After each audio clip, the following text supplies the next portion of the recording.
the top 10, the big dogs, the huge publicly traded corporate giants in that list, they're not going to get 60%, 55%, 50% out of AMC anymore. Not for these little short windows, not for 30 days. This isn't 2021 where they were desperate for anything. That ain't happening anymore. And it seems like they're punishing distribution, companies like Disney, even harder. And the reason why this kind of thing, like we talk about with a lot of things out there, this will impact Disney more adversely than really any other studio out there.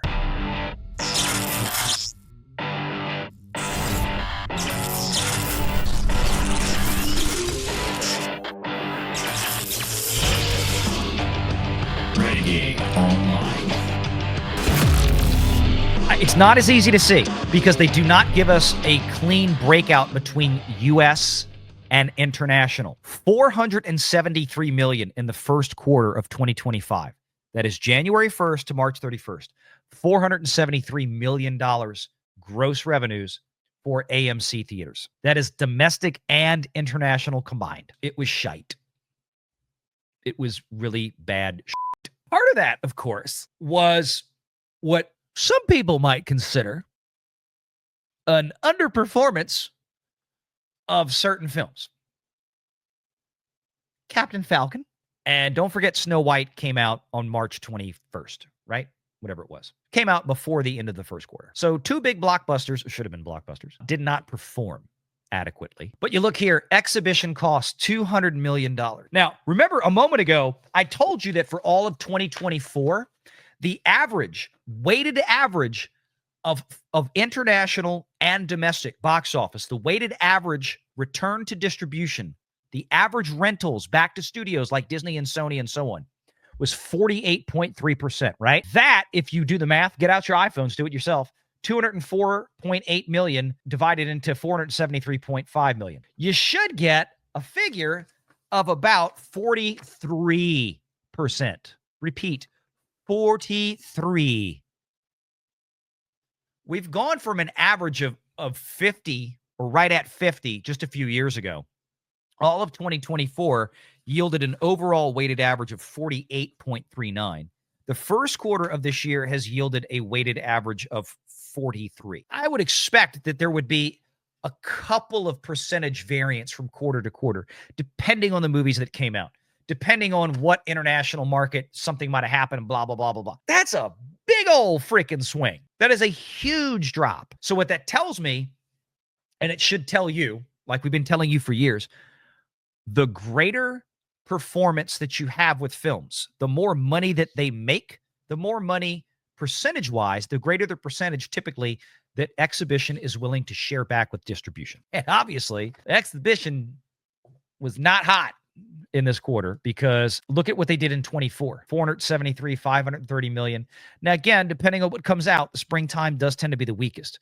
But I'm going to be very, very anxious to see what these breakdowns look like in the second quarter, the quarter we're in now that's going to end on June 30th. And we'll have that report sometime in probably August, early part of August, and see what that first big bite of summer looks like, where basically it's going to pick up the rest of the run for Captain Falcon, almost the entire run with the exception of the first week of Snow White, which is to say nothing by that point, nothing was left of Snow White. And then, of course, we're going to get the big dogs in there. We're going to get Minecraft showing up in there. So I expect to see a much bigger bump in the second quarter, as you would tend to expect as we get into the summer with this. But what's disconcerting is seeing a number that low on average. And again, they do not give us a breakdown, a clean breakdown. There is another page here where they do break. See here, attendance, patrons in thousands, right? And they do show you here, you can see here average ticket price, you know, for them, $12.31. Although, remember, when we look at who's going to PLFs and we look at opening weekends and big movies, and it does the big movies that do tend to drift more towards PLFs, those first couple of 2 or 3 weeks for things like Snow White and Captain Falcon and Minecraft and everything, they're enjoying those $17, $18 plus tickets. And of course, this doesn't include IMAX either. So this is everything running through there. But we know what ticket prices are today versus going back and looking at, you know, back then in 2019. And do understand that some of these quote unquote average ticket prices, you know, AMC has their ticket club.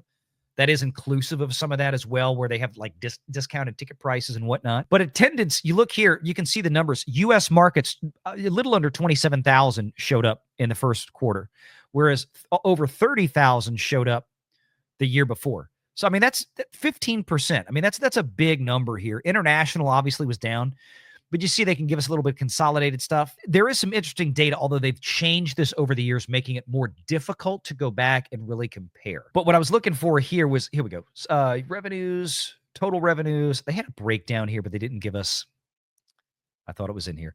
They do give you a breakdown of like international, but they do not give you, here we go, 3 months ended.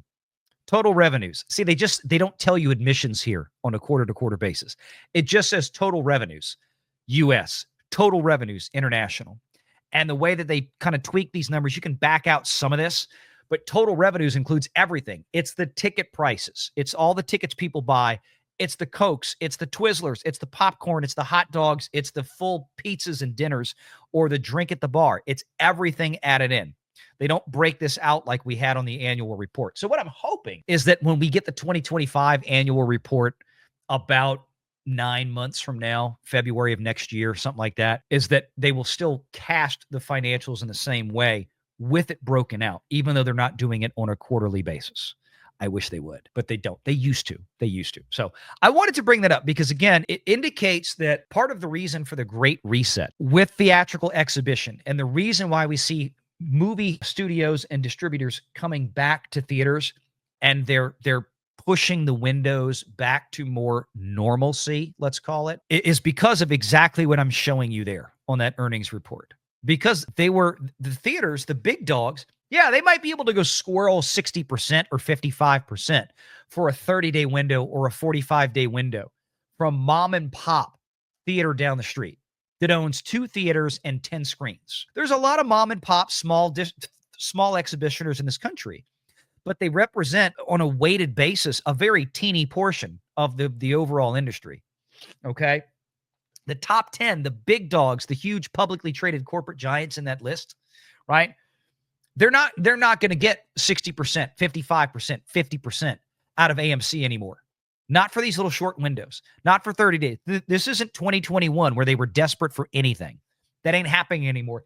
And it seems like they're punishing distribution, companies like Disney, even harder. And the reason why this kind of thing, like we talk about with a lot of things out there, this will impact Disney more adversely than really any other studio out there. Because if Sony or Universal puts out one massive $400 million movie in a year like Jurassic World, okay, but everything else is mid-tier, 100 million, 75 million, and then a bunch of small dramas, rom-coms, and horror movies that cost 25 or 30 million a piece, they'll be okay.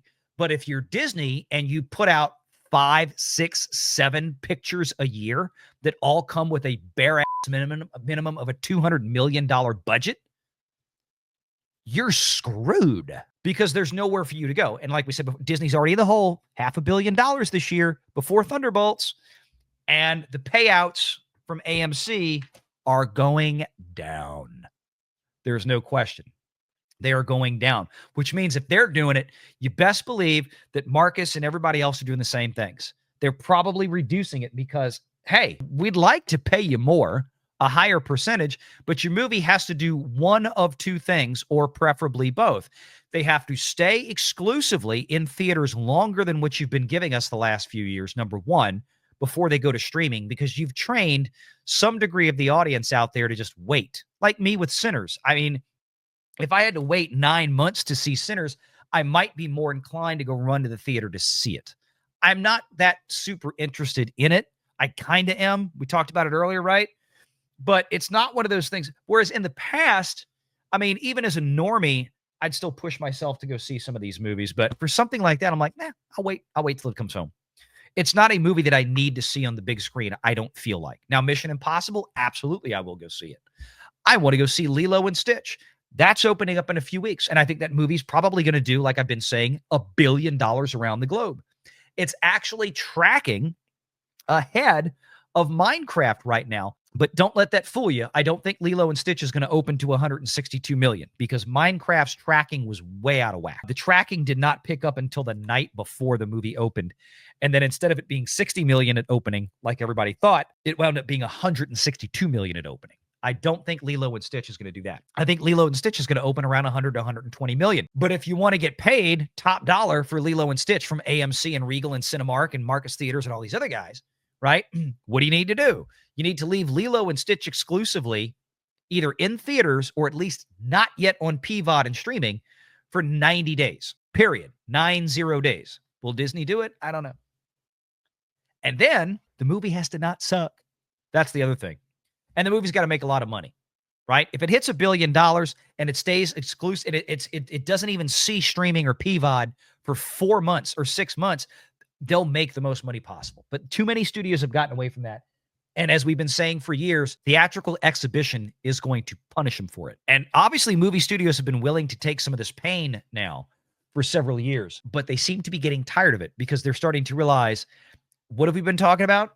Oh, we can't make as much money on streaming as we thought we would. We thought we'd all be rolling in billions of dollars of streaming OI at this point in 2025, right? Everybody did, not just Disney, everybody else. Netflix is the only one. That's it. Netflix is the only one rolling in a Scrooge McDuck money bin of OI, of profit, operating income. They're making almost as much as Disney is with everything, theme parks and everything else, just with streaming. Nobody else is doing it. So it's got to change, which is good for theaters. It's good for exhibition, and I can't wait for it. Make sure you're subscribed to Valiant Renegade and join us every Sunday at 6 p.m. Eastern for the live show.